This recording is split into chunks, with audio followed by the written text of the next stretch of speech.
오늘은 여호수아 말씀인데요. 여호수아 여호수아는 하나님의 구원이라는 말처럼 사실 이 여호수아 이름 뜻이 하나님은 나의 구원이시다 그 뜻이죠. 그 뜻입니다. 출애굽기 공부하면서 저 출애굽기 때 오해를 조금 풀었었는데요. 출애굽기 몇 장이죠? 총 60장 어디서 나오는 거예요? 출애굽기 40장까지 있지 않습니까? 성경 바꾸셨어요 최근에? 40장 아닙니까? 40장인데 출애굽 이야기는 몇 장까지 나옵니까? 17장까지 나오고 18장부터 40장까지는 시내산에서 어떻게 법을 받았는지에 대한 그런 법에 대한 이야기죠. 여러분 이게 한지가 많이 안 된 것 같은데 감사합니다 여러분. 자, 1장부터 17장까지는 그런 모세의 이야기들, 10가지 재앙 이야기들, 홍해를 건넌 이야기들 기록되어 있고 18장부터 40장까지는 광야에서 어떤 일이 있었는가가 아니라 시내산에서 어떻게 하나님과 교제할 수 있는가, 어떻게 예배할 수 있는가를 이야기합니다. 18장부터 40장까지 해도 내용이 부족해서 더 상세하게 율법을 풀었던 것이 레위기 아닙니까? 출애굽기는 출애굽기 전부가 아닙니다. 여호수아도 마찬가지인데요. 우리가 여호수아서라고 하면 일반적으로 이스라엘 백성들이 가나안 땅을 어떻게 점령했는지를 생각합니다. 그런데 여호수아도 출애굽처럼 이렇게 그 구조가 나눠져 있습니다. 먼저 1장부터 12장까지는 정복입니다. 가나안 7족속을 정복하는 이야기들이 기록되어 있습니다. 13장부터 24장까지는 분배에 대한 이야기입니다. 그러니까 어떻게 정복하는가 못지않게 중요한 것이 어떻게 분배하는가가 있습니다. 그리고 1장부터 5장 12절까지는 요단강을 건너는 데까지 이야기가 기록되어 있습니다. 건너는 이야기가 있고 13절부터 12장까지는 이게 이제 어떻게 점령하는가 그걸 얘기하는 건데요. 여기 보면 순서가 그렇습니다. 중부, 남부, 북부 순인데 어떻게 이게 같이 나왔을까요? 잠시만요. 메거더 장군이 뭐지? 네. 그 메가더 장군이 굉장히 신실한 기독교인이지 않습니까? 그렇게 해서 메가더 장군이 그 인천 상륙 작전을 처음에 구상할 때 여호수아서를 읽고 묵상했다고 알려져 있습니다. 이게 전쟁사에 나오는 이야기거든요. 그래서 보면 전쟁이 중부에서 시작되어서 남부로 내려갔다가 북부로 올라가는데 우리나라 그 전쟁도 보면 인천에 딱 중간에 들어왔다가 내려왔다 올라가지 않습니까? 그런 이야기입니다. 그리고 13장부터 21장까지는 분배가 시작되는데 길갈과 세겜에서 어떻게 분배했느냐가 있습니다. 그리고 22장부터 24장까지는 언약갱신, 그러니까 어떻게 하나님과 관계가 있는데요. 그러니까 이제 정복과 분배, 그러니까 1장부터 10장까지 정복, 그리고 13장부터 마지막까지 분배인데요. 이걸 조금 더 세분하면 이렇게 할 수 있습니다. 1장부터 5장까지는 하면 건너라, 같이 읽어볼까요? 건너라. 어디를 건널까요? 요단강 건너는 겁니다. 그리고 그 다음은 5장부터 12장까지는 취하라. 어디를 취하는 걸까요? 가나안 땅을 취하라는 거죠. 그리고 13절에서 21절까지는 나누라. 땅을 나누라는 것입니다. 그리고 22장부터 24장까지는 섬기라. 하나님을 섬기라. 이것이 여호수아의 총 이런 이야기들입니다. 여호수아는 이렇게 시작됩니다. 자, 우리 같이 읽어볼까요? 시작. 여호와의 종 모세가 죽은 후에 여호와께서 모세의 수종자 눈의 아들 여호수아에게 말씀하여 이르시되. 모세가 죽은 후에 여러분 이게 참 재밌는 것이 역사는 절대 이렇게 끊기지 않고 이렇게 이어집니다. 모세가 죽은 후에 그 이야기 바로 시작됩니다. 여러분 우리 특세 끝나니까 피곤하지 않습니까? 솔직히 피곤하시죠 여러분? 표정들이 네. 제가 어제 들어보니까 감기 몽살이 그렇게 지금 많으시다고 소문 들었습니다. 그런데 보면 우리가 좀 이렇게 특세가 끝나면 쉬고 싶기도 하고 그런 마음이 있는데 영적인 일들은 그렇게 쉬는 것이 없습니다. 언제나 쭉 흘러갑니다. 그렇기 때문에 모세가 죽은 후에 역사가 끊어지는 것이 아니라 바로 하나님께서는 여호수아를 택하셔서 하나님의 계획들을 이어가십니다. 자, 1장 2절 같이 읽습니다. 내 종 모세가 죽었으니 이제 너는 이 모든 백성과 더불어 일어나 이 요단을 건너 내가 그들 곧 이스라엘 자손에게 주는 그 땅으로 가라. 그 땅으로 가라 말씀하시는 거죠. 가라 하셨습니다. 가라 하신 다음에 말씀해 주세요. 약속을 주세요. 1장 6절부터 9절인데요. 같이 읽습니다. 시작. 강하고 담대하라. 너는 내가 그들의 조상에게 맹세하여 그들에게 주리라 한 땅을 이 백성에게 차지하게 하리라. 오직 강하고 극히 담대하여 나의 종 모세가 내게 명령한 그 율법을 다 지켜 행하고 좌로나 치우치지 말라. 그리하면 어디로 가든지 형통하리니 이 율법책을 내 입에서 떠나지 말게 하며 주야로 그것을 묵상하여 그 안에 기록된 대로 다 지켜 행하라. 그리하면 내 길이 평탄하게 될 것이며 내가 형통하리라. 내가 내게 명령한 것이 아니냐? 강하고 담대하라. 두려워하지 말며 놀라지 말라. 내가 어디로 가든지 내 하나님 여호와가 너와 함께하느니라 하시니라. 강하고 담대하라 몇 번 나옵니까? 3번 연달아 나오죠. 3번 연달아 나옵니다. 이게 이제 원어를 보면 5번까지도 볼 수 있는데요. 하나님께서 계속 여호수아에게 너 강하고 담대해야 해, 강하고 담대하라 말씀하시는 이유가 뭘까요? 겁내고 있었거든요. 두려워하지 말며 놀라지 말라 했던 이유가 뭐냐면 지금 여호수아가 굉장히 겁내고 있는 겁니다. 가나안 땅으로 들어가야 되는데 엄청 겁나요. 이제 모세 없이 처음으로 전쟁을 치르는 겁니다. 모세가 어떤 사람입니까? 그 이집트에서 이스라엘 백성들을 이끌어낸 불세출의 영웅 아니겠습니까? 굉장히 능력 있는 종이고 하나님께 신실했는데 백성들과 끊임없이 싸웠습니다. 광야 생활도 끊임없이 이렇게 불평이 있었습니다. 심지어 돌로 이렇게 때려서 죽이려고까지 했습니다. 그걸 다 보고 나니까 여호수아 마음에 두려움이 있었습니다. 내가 할 수 있을까? 그리고 이 전쟁 할 수 있을까? 겁내고 있으니까 하나님께서 계속 말씀하시는 겁니다. 강하고 담대하며 두려워하지 말며 놀라지 말라를 계속 말씀하시는 겁니다. 그리고 그리고 보면 하나님께서 특히 여호수아에 강조하시는 게 이거죠. 7절부터 8절을 한 번 더 읽겠습니다. 시작. 오직 강하고 극히 담대하여 나의 종 모세가 내게 명령한 그 율법을 다 지켜 행하고 우러나 좌로나 치우치지 말라. 그리하면 어디로 가든지 형통하리니 이 율법책을 내 입에서 떠나지 말게 하며 주야로 그것을 묵상하여 그 안에 기록된 대로 다 지켜 행하라. 그리하면 내 길이 평탄하게 될 것이며 내가 형통하리라.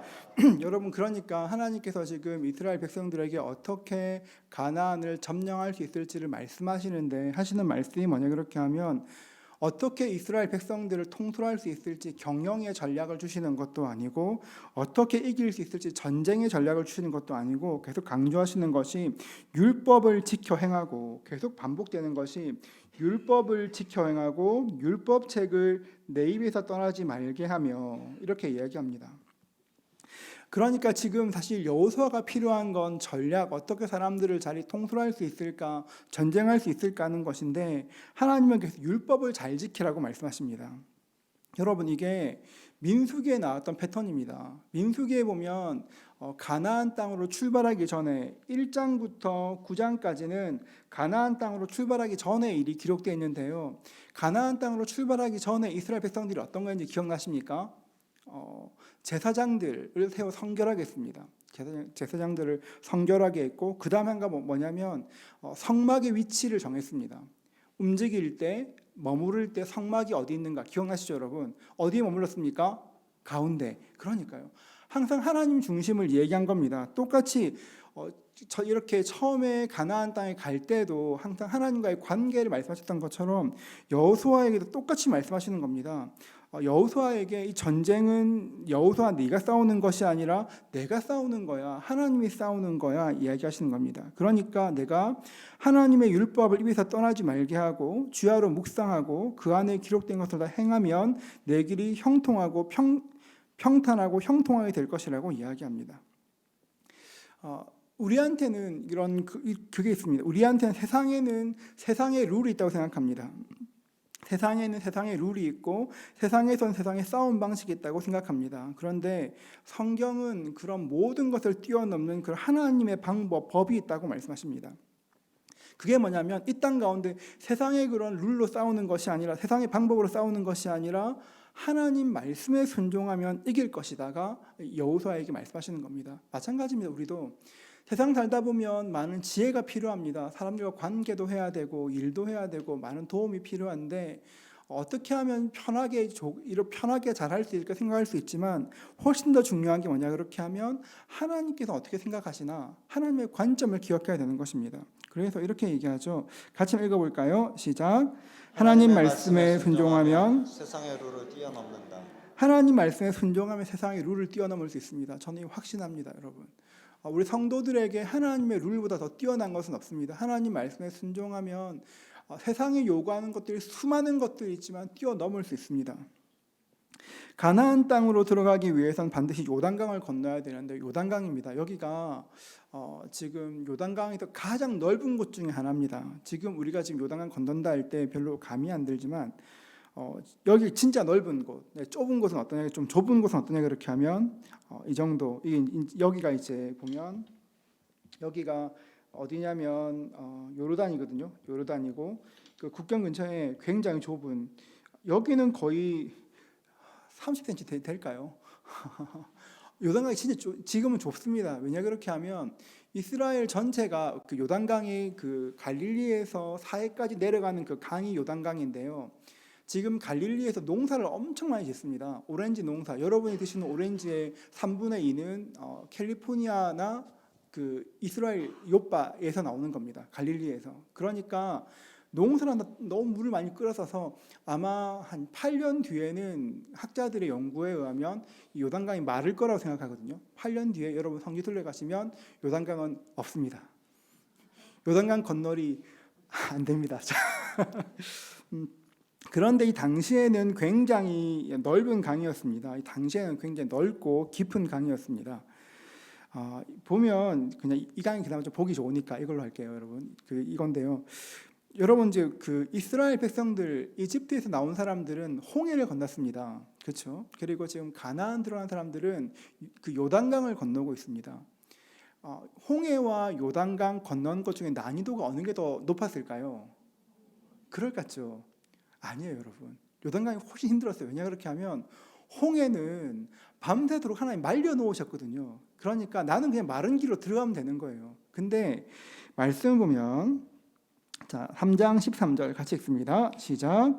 온 땅의 주 여호와의 궤를 맨 제사장들의 발바닥이 요단물을 밟고 멈추면 요단물 곧 위에서부터 흘러내리던 물이 끊어지고 한 곳에 쌓였으리라. 그러니까 뭐냐면 이스라엘 백성이 홍해를 건널 때는 이미 다 말라 있는 땅을 건넌 겁니다. 그런데 지금 이스라엘 백성들은 지금 그 건넌 요단강은 어떠냐 그렇게 하면 물이 지금 흘러내리고 있는 겁니다. 흘러내리고 있는 강에 그렇게 제사장들이 궤를 메고 딱 발을 내디디면 그때부터 물이 이제 막 쌓여가지고 안 내려오는 겁니다. 난이도가 훨씬 높습니다. 요단강이 훨씬 높습니다. 강물이 흐르고 있는데 여호와의 궤를 맨 제사장들이 이렇게 밟으면 위에서 흐르던 물이 끊어지고 한 곳에 쌓이게 될 것이라고 말씀하셨습니다. 이게 보면 어떠냐 그렇게 하면 보세요. 이게 이렇습니다. 자, 제가 읽겠습니다. 요단이 곡식 거두는 시기엔 항상 언덕에 넘치더라. 그 언덕에 넘칠 만큼 물이 많은 거예요. 궤를 맨 자들이 요단의 이름에 궤를 맨 제사장들의 발이 물가에 잠기자 발이 잠겼습니다. 그러니까 곧 위에서부터 흘러내리던 물이 그쳐서 사르단에 가까운 매우 멀리 있는 아담성읍 변두리에 일어나 한 곳에 쌓이고, 물이 막 쌓인 겁니다. 아라바 여매로 향하여 흘러가는 물을 온전히 끊어짐에 백성이 여리고 앞으로 바로 건널세. 그러니까 요단강을 건넌 겁니다. 여러분, 이게 백성들이 요단강을 건넜다, 이게 어떤 의미냐 그렇게 하면 그냥 이스라엘 백성들이 요단강 건넜다가 아닙니다. 이스라엘 백성들이 얼마 동안 광야 생활했습니까? 40년. 여러분 왜 이러세요? 몇 년 했어요? 40년. 40년 동안의 요단 이스라엘 그 광야를 방황했던 것들이 헛되지 않은 것을 보여주는 겁니다. 이스라엘 백성들이 만약에 이집트에서 나왔던 그 사람들은 홍해를 안 밟았을 거예요. 요단강을 안 밟았을 거예요. 근데 40년 동안 광야에서 지나면서 이렇게 불기둥, 구름 기둥으로 인도하시고 만나로 먹이시고 물을 내시고 보면서 믿음이 자란 겁니다. 그렇게 해서 그 사람들이 40년간의 그런 시간을 통해 믿음이 자란 것이 상징처럼 보여주는 것이 요단 강물을 딱 밟은 겁니다. 저는 하나님이 이거 보실 때 엄청 마음이 좀 뭉클했을 것 같아요. 아이들이 큰 것처럼 느끼는 것처럼 야 우리 애들 컸구나 그런 마음이 있었을 것입니다. 보면 이렇습니다. 그 하나님께서는 그러면 40년 광야 생활을 어떻게 생각하실까? 이스라엘 백성들에게 40년은 어떻게 보면 굉장히 고통스러운 시간이었고 광야를 방황하는 시간이었지만 하나님께서는 이 40년 어떻게 보시나 성경에 나와 있는데요. 같이 읽어볼까요? 시작. 가서 예루살렘의 귀에 외쳤지니라. 여호와께서 이와 같이 말씀하시기를 내가 너를 위하여 내 청년 때의 인애와 내 신혼 때의 사랑을 기억하노니 곧 씨 뿌리지 못하는 땅 그 광야에서 나를 따랐음이니라. 이게 언제를 말하냐 그렇게 하면 자, 씨 뿌리지 못하는 땅 광야에서 나를 따랐음이라가 뭘 말하냐면 40년 광야 생활을 말하는 겁니다. 이 광야 생활을 하나님은 어떻게 생각하세요? 청년의 때의 인애, 그 사랑과 내 어떤 사랑요? 네, 어떤 사랑? 그러니까 하나님은 이스라엘 백성들과 40년을 그냥 지내신 것이 아니라 신혼 때의 사랑이라 표현하십니다. 왜냐 그렇게 하면 지금 역사를 우리 다 아니까요. 돌아보면 이스라엘 백성들이 가장 말을 잘 들었던 때가 그때입니다. 구름이 이렇게 뜨면 갔고 구름이 멈추면 서고 구름이 오른쪽 가면 가고 왼쪽 가면 갔지 않습니까? 그러니까 온전히 하나님 말씀에 순종했던 때가 그때밖에 없었습니다. 그러니까 하나님은 그때를 청년의 때의 그 사랑과 신혼 때의 사랑이라고 굉장히 좋아하시고 이때를 기억하십니다. 지금 보면 그렇죠. 이때가 신혼의 때였고 하나님 사랑해야 되는 때인데 어쩌면 이제 우리도 광야를 지날 때가 있습니다. 그 광야라는 곳이 가도 끝이 안 나는 곳입니다. 어떤 때는 광야가 그냥 계속 가면 좋은데 어떤 때는 이스라엘 역사를 보면 광야를 보면 이게 이제 신광야 있고 있으면 지그재그로 갔습니다. 지그재그로 하나님께서 직선으로 쭉 인도하신 것이 아니라 지그재그로 갔습니다. 어떤 때는 뺑뺑 돌 때도 있었습니다.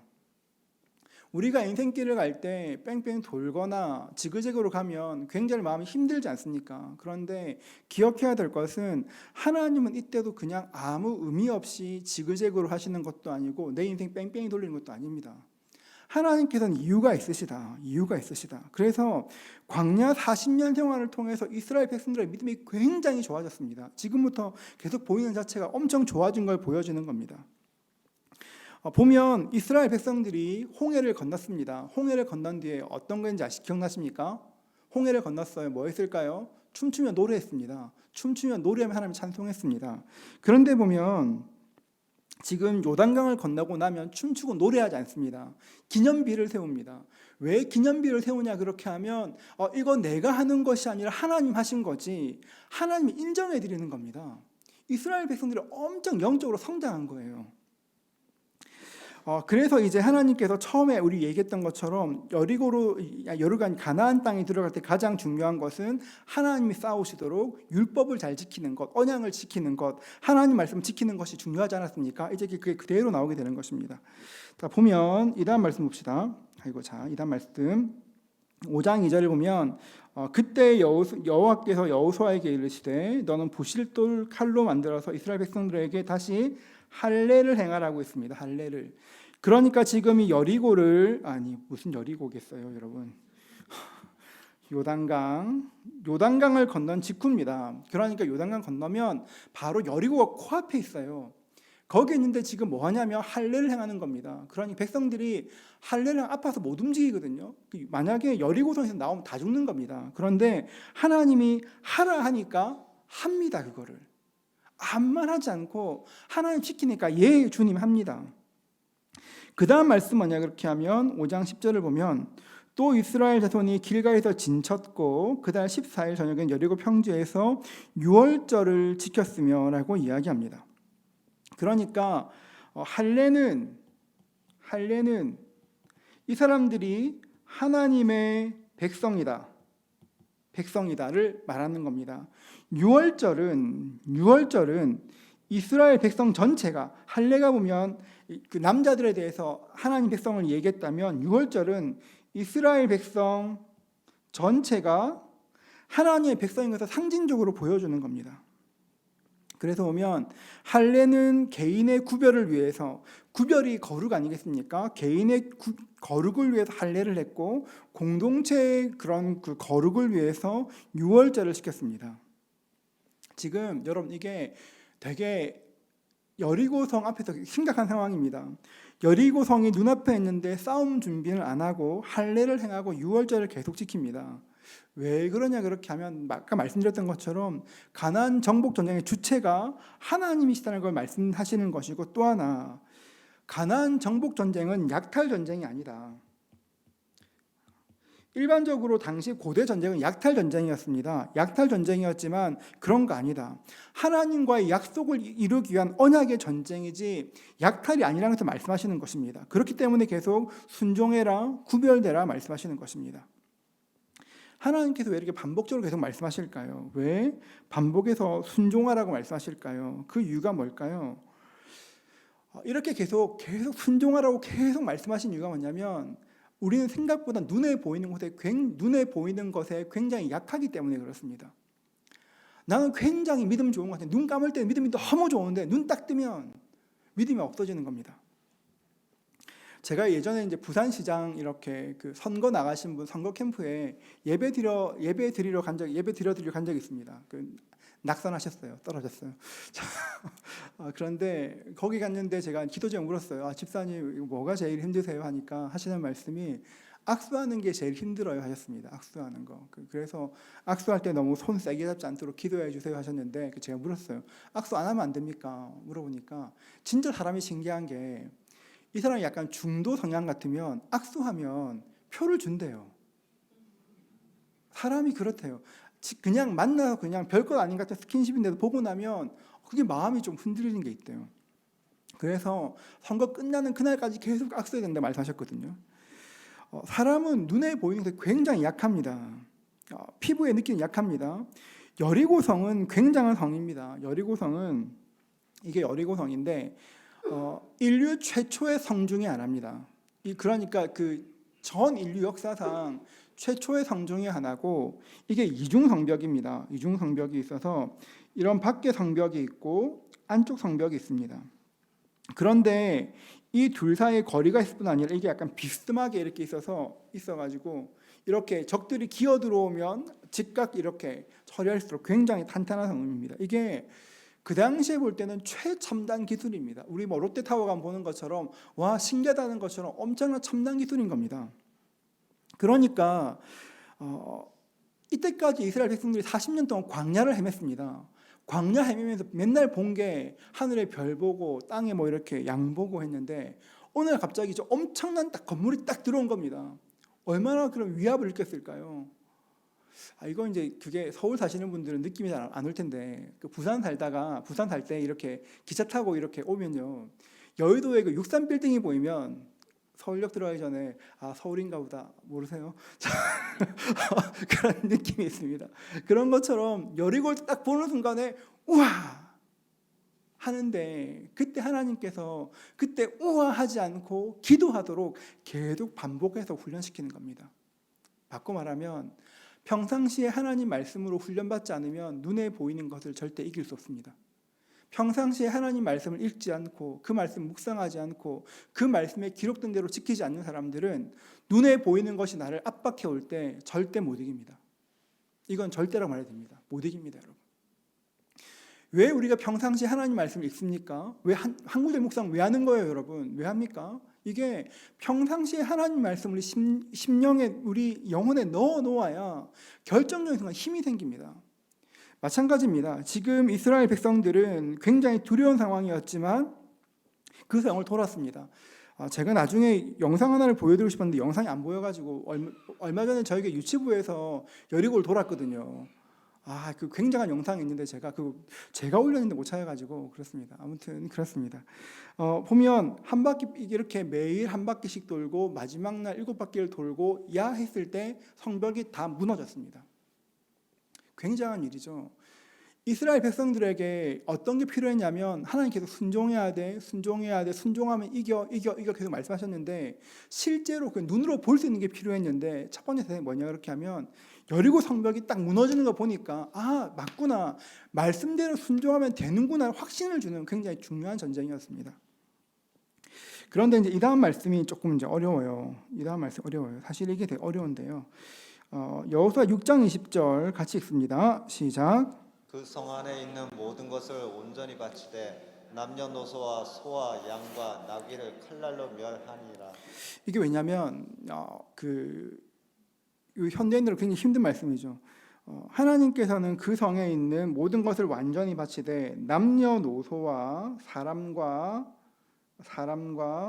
소와 양과 나귀 짐승까지 다 칼날로 모두 죽이라는 겁니다. 지금 그 이스라엘과 하마스의 전쟁에서 가장 이슈가 되는 게 민간인 살해 아닙니까? 처음에 이렇게 뭐 사실인지 모르겠지만 뭐 아이를 참수했다더라 이런 소문 때문에 굉장히 흉흉하지 않았습니까?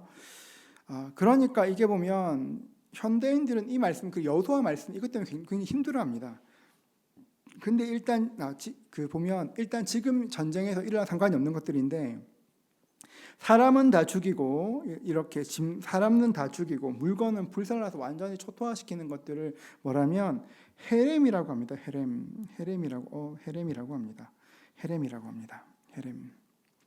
바쳐진 것이라는 것인데요. 일단 제가 하나부터 말씀드리면 가나안 성에 31개의 성읍이 있습니다. 31개의 성읍이 있지만 그 중에 헤렘, 그러니까 다 진멸하고 다 죽인 것 3개밖에 없습니다. 이게 뭐냐 그러면 처음 들어갈 때 아까 들어갈 때 가나안 정복 작전이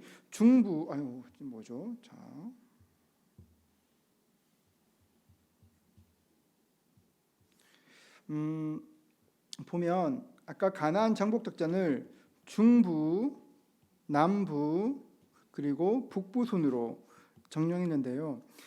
헤렘을 한 도시는 3개밖에 없습니다. 중부에 여리고가 있고 북부에 하솔이고 남부는 나중에 말씀드릴게요. 모르겠습니다. 기억이 안 나요. 3개밖에 없습니다. 나머지 31개의 성읍 중에서 3개를 빼고는 다 진멸하지 않았습니다. 근데 그 3개는 딱 눈에 띌 만큼 그냥 다 밀어버리고 다 죽이고 다 불태웠습니다. 이게 너무 강렬하니까 그 버트란트 러셀은 나는 왜 기독교인이 아닌가라는 책에서 이렇게 말했습니다. 이렇게 잔인한 여호와라면 믿을 필요가 없다 이렇게 얘기했습니다. 근데 헤렘이라는 걸 사실은 어떻게 해서 설명이 안 돼요, 여러분. 어떻게 설명이 완벽하게 되질 않습니다. 어려운 주제인데 이게 보면 알아야 될 것은 뭐냐면 사실 지금 제가 이 말에 대해서 굉장히 반대하고 싶은 말이 많은데 저 시간이 좀 많이 갔거든요. 그거 하지 않는데 일단 저희가 알아야 될 것은 뭐냐면 헤렘을 하는 이유는 그 지역을 차지하고 본보기를 보이기 위해서가 절대 아닙니다. 여러분 만약에 그 지역을 차지하기 위해서라면 사람을 죽이고 건물을 헐고 소와 양과 나귀를 다 죽일 필요가 없습니다. 요즘 전쟁 보면 느끼는 게 굉장히 전쟁이 잔인하지 않습니까? 요즘 전쟁이 너무 잔인하잖아요. 고대시대 전쟁도 굉장히 잔인했습니다. 예를 들면 뭐 멀리 그냥 역사가 알 거 없이 에스더서를 보면 하만이 그 유대인들을 다 자기 마음에 안 들었다 유대인 전체를 멸족하려 하지 않습니까? 성경 아세요, 여러분? 그렇죠. 네, 그러니까요.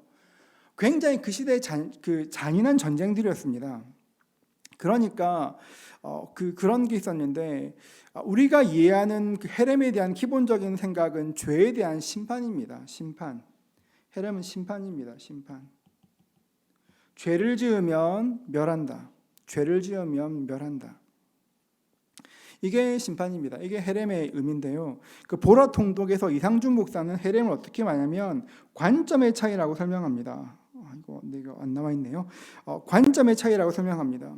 모두가 살 수 있는데 그들만 죽인 것인가? 다 죽어야 되는데 그들만 쓰신 것인가? 그렇게 얘기합니다.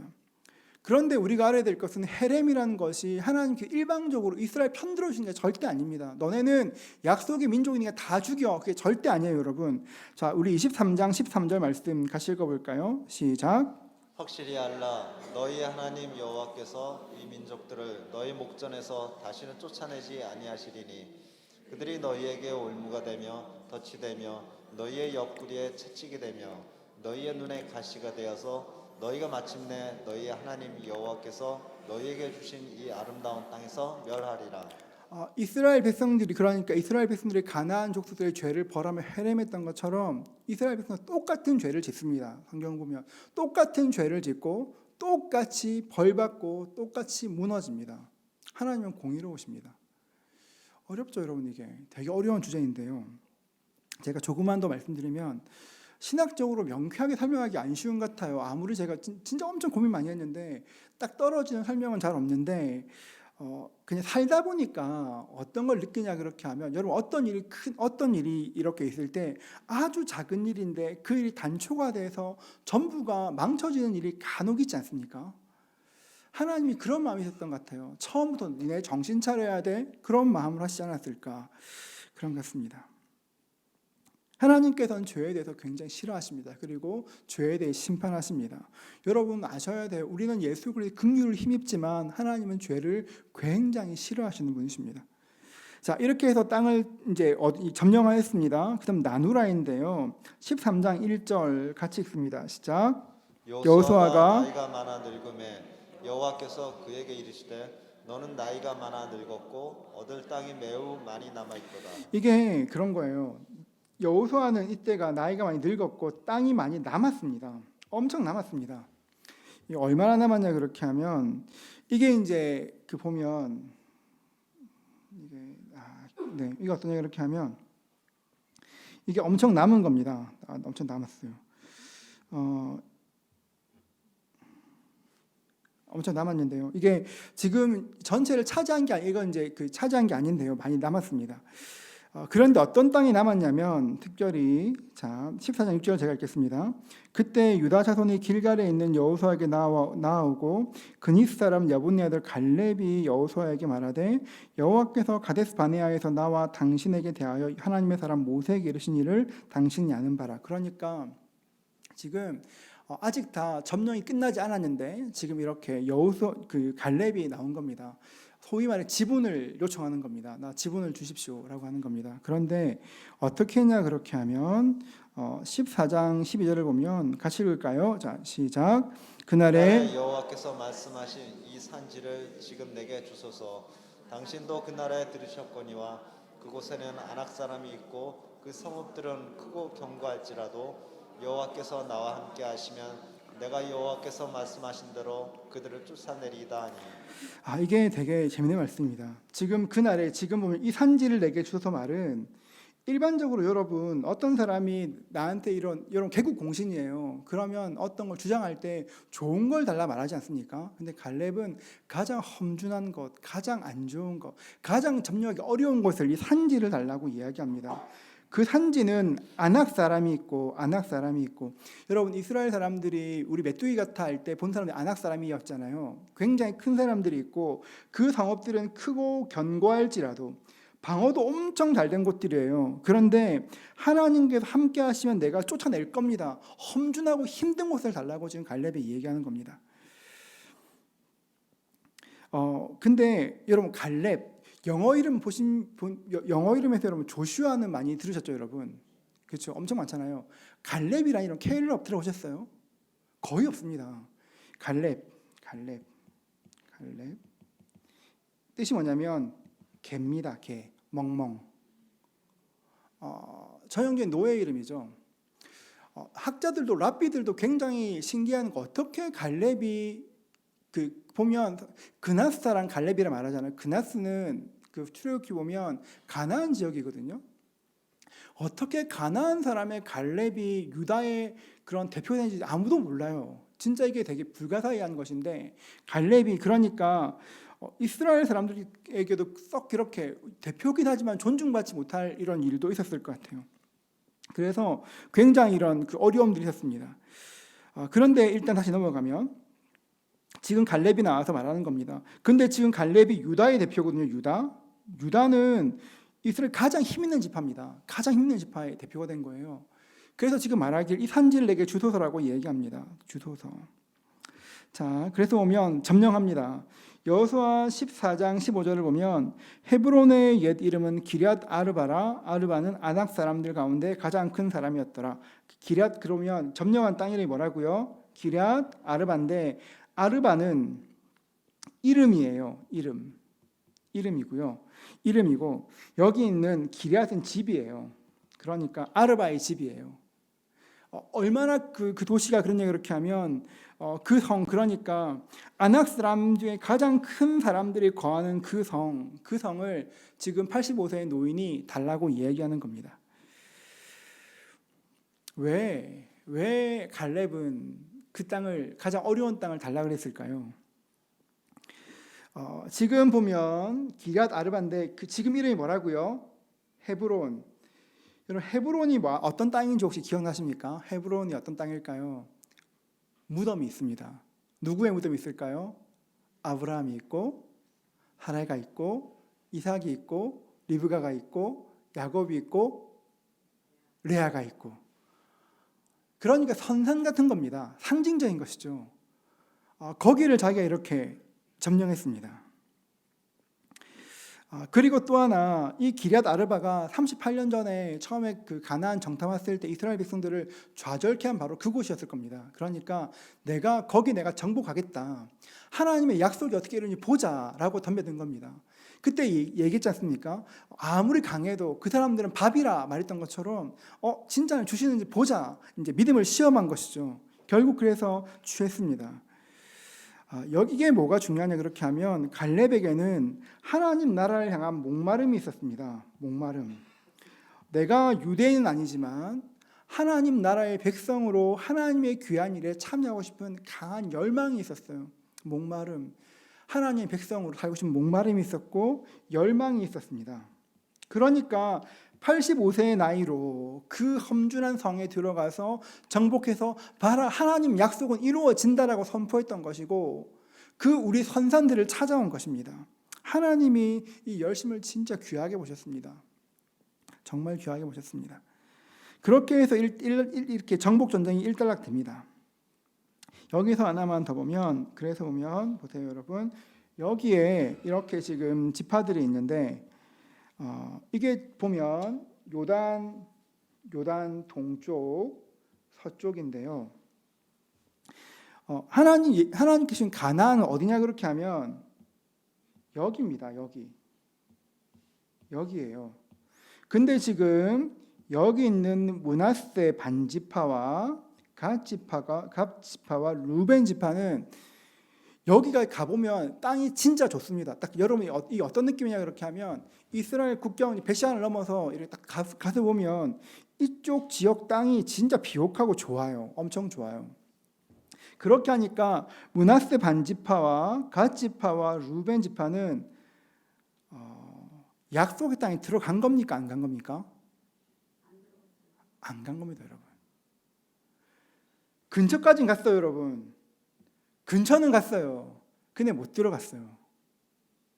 이거 엄청 겁나잖아요, 여러분. 함께 40년 동안 싸웠어요. 결정적인 순간에 저게 좋아 보이는 그 순간에 그 사람들 약속의 땅에 들어가지를 못했어요. 믿음은 끝까지 싸워야 되는 겁니다, 여러분. 끝까지. 이게 마태복음에 보면 어떤 길은 넓고 그 길이 넓어 가는 사람이 많은데 그 길 끝에 뭐가 있어요? 생명문이 없어요, 여러분. 생명문 어디에 있어요? 좁은 길에, 협착한 길에. 마지막까지 싸우는 것이 믿음입니다. 중간에 포기하면 안 됩니다. 그래서 보면 어떤 일이 생기냐면 그래서 이 사람들이 이렇게 해요. 22장 10절 말씀 같이 읽습니다. 시작. 루벤 자손과 갓 자손과 므낫세 반지파가 가나안 땅 요단 언덕가에 이르자 거기서 요단가에 제단을 쌓았는데 자 보세요. 거기에 여기까지. 자, 루벤 자손과 갓 자손과 반지파가 어디 있던 사람들? 요단 서쪽에 있던 사람들이죠. 이 사람들이 큰 단을 이제 갈 때 큰 단을 세우고 나서 나중에 우리가 너네 우리 이스라엘 같이 요단강 건너라고 우리 백성 아니라면 어떻게라고 했지 않습니까? 실제로 이 사람들은 거의 100년 이내에 다 없어집니다. 없어져요, 여러분. 하나님의 약속의 땅에 들어가지 못하고 없어집니다. 곧 변질되었고 사라집니다. 믿음을 끝까지 지키는 건 되게 어려운 것 같아요. 저는 가끔 생각합니다. 똑같은 그냥 가나안 근처예요, 여러분. 진짜 가나안 강 하나 건너면 끝인 거예요. 근데 건너기 전에 그 땅이 너무 좋은 거예요. 풀도 많고 양을 먹일만 하고 물도 풍부해요, 심지어. 근데 사람들이 거기 안주하는 그 순간 그 사람들은 하나님의 약속에 못 들어가는 사람이 돼요. 얼마나 비참해요, 여러분. 이 사람들은 가장 먼저 이방인이 됩니다. 그래서 사라집니다. 나중에 제가 창세기 49장 한번 쭉 설명드릴 텐데 거기 나오는 것처럼 진짜 불쌍하게 삶을 살게 됩니다. 여러분, 예수를 믿었으면 끝까지 믿으셔야 됩니다. 아멘. 끝까지 뭘 따라가야 돼요? 하나님 말씀 따라가야 돼요. 이 율법책을 내 입에 두고 내 마음에 두고 주야로 묵상하고, 그게 아니면 마지막까지 갈 힘이 없어요, 여러분. 나는 진짜 열심히 가고 싶은데 힘이 없다니까요, 나에게. 여호수아가 이렇게 얘기합니다. 여호수아가 이렇게 얘기하죠. 같이 읽습니다. 시작. 만일 여호와를 섬기는 것이 너희에게 좋지 않게 보이거든 너희 조상들이 강 저쪽에서 섬기던 신들이든지 또는 너희가 거주하는 땅에 있는 아모리 족속의 신들이든지 너희가 섬길 자를 오늘 택하라. 오직 나와 내 집은 여호와를 섬기겠노라 하느니. 여기 보면 만일 여호와 섬긴 너희에게 좋지 않게 보이거든 너희가 강 저쪽에서 섬기던 신이든지 강 저쪽에서 섬기던 신이든지 거주하는 땅 아모리 족속의 신들이든지 섬길 자를 택하라고 얘기하죠. 이 말 자체가 뭘 의미하냐 그렇게 하면 이미 여호수아 시대에도 우상 숭배가 만연했다는 걸 보여주는 거예요, 여러분. 그때도 많았어요. 그러니까 여호수아가 마지막 유언이 너네 섬길 자를 택해야 돼. 가나안 땅은 천국 가는 게 아니에요, 여러분. 가나안 땅은 전쟁이 계속 있거든요. 이 땅이랑 똑같아요. 날마다 영적으로 싸워야 하고 또 싸워야 되는 곳이 가나안 땅입니다. 그런데 가나안 땅의 신들이 너무 강력해서요. 그 신들에 계속 엎드리고 싶어져요. 눈에 안 보이는 하나님 말고 눈에 보이는 거, 힘 있는 거에 자꾸 엎드리고 싶어져요. 그럴 때마다 뭐가 있어 이긴다 그랬습니까? 율법이. 뭐가요? 율법이. 성경 읽으셔야 돼요, 여러분. 제가 이제 이 말씀을 마지막으로 정리할 텐데요. 자, 24장 31절 같이 읽습니다. 시작. 이스라엘이 여호수아가 사는 날 동안과 여호수아 뒤에 생존한 장로들 곧 여호와께서 이스라엘을 위하여 행하신 모든 일을 아는 자들이 사는 날 동안 여호와를 섬겼더라. 이 말은 되게 겁난 얘기예요. 들어보세요. 이스라엘을 위하여 행하신 모든 일을 어떤 자들이 사는 날 동안 여호와를 섬겼죠. 이 말은 어떤 말이에요? 이분들이 안 살아계시면 안 섬긴 거예요, 여러분. 여호수아 때도 이랬어요, 여러분. 제가 이제 이번 주에 주일 설교하면서 제가 이제 말을 이제 조금 더 갈무리하고 싶은 게 있는데요. 이번 설교 아합과 엘리야에 대한 얘기지 않았습니까? 여러분, 자, 비가 올 때 한 가뭄이 들었을 때 그 비 문제를 누가 해결해 줬어요? 엘리야가. 여러분, 왜 확신 없이 말씀하세요, 여러분? 자, 엘리야가. 그러면 또 볼까요? 그 다음에 나봇의 포도원 사건이 있을 때 그 포도원 문제를 누가 해결합니까? 이세벨이, 아내가. 아합은 평생에 자기 힘으로 결정한 게 몇 개 없어요, 여러분. 언제나 누가 해결해 줬어요. 언제나 누가 해결해 주면 나중에 이제 아합 나봇의 포도원 보시면 아시겠지만 언제나 해결해 주면 그냥 좋게 내려와요. 우리 이번 주에 그 얘기 있지 않습니까? 자기 선자 450명이 다 죽어도 밥 먹을 수 있는 사람이라고. 아합은 그런 사람이에요. 자기 편 450명 다 죽어도 밥 먹을 수 있는 사람이고, 나봇의 그 포도원을 힘으로 뺏고도 이세벨이 오소서 하며 막 웃으면서 뛰어가는 사람이에요. 제가 이 말씀 묵상하다가 문득 그냥, 이건 저희 집 얘기기도 하죠. 우리 애들 어떨까 생각을 했어요. 전 우리 애들한테 공부를 열심히 하라고 얘기합니다. 여러분 안 그러세요 혹시? 공부를 열심히 하라고 얘기합니다. 근데 그 다음 말이 뭐가 있냐면 너 공부 열심히 해. 기도는 내가 해줄게. 가 있어요. 여러분 안 그러세요?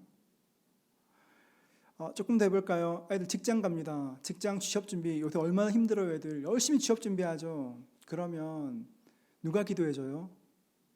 지가 기도합니까? 엄마가 많이 기도할걸요. 걔들이 결혼을 해야 합니다. 누가 열심히 기도할까요? 이건 확실한데 100% 애들보다 엄마들이 훨씬 더 열심히 엄마 아빠가 훨씬 더 열심히 기도합니다. 나중에 걔들이 이제 아이를 낳았습니다. 그 손자를 위해서 누가 기도할까요? 할머니 할아버지가요. 할아버지도 기도합니다, 여러분. 할아버지 무시하지 마십시오. 할아버지도 합니다. 그러면 할머니 할아버지 안 계시면 어쩌죠, 여러분? 걔들은 기도할 줄 모르는데 그거 어쩔까요, 여러분? 사실은 제가 이번에 이 말씀 주일날 이 말씀 묵상하다가 이게 가슴에 턱 걸렸어요. 와, 무섭다.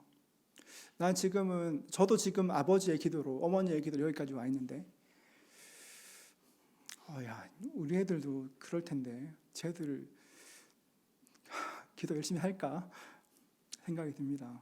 여러분 가정 어떠세요, 여러분? 사는 날 동안 여호와를 섬겼다는 말 자체가 진짜 무서운 말이에요. 세상을 떠나면 여호와를 안 섬긴단 말이고 실제로 그대로 이루어지거든요. 신앙의 전수가 사실 벌써 사사기 갈 것도 없이 여호수아에서 이미 신앙은 전수는 끝난 겁니다. 근데 나중에 제가 여호수아 해보고 싶은 여호수아 얘기할 때 할 텐데요. 우리랑 너무 똑같아요. 이게 만나 세대가 광야에서 살다 보니까 가나안 땅에 와서 진짜 고생하니까 가나안 땅에 와서 그냥 좋은 거 해주고 싶거든요. 우리랑 똑같아요.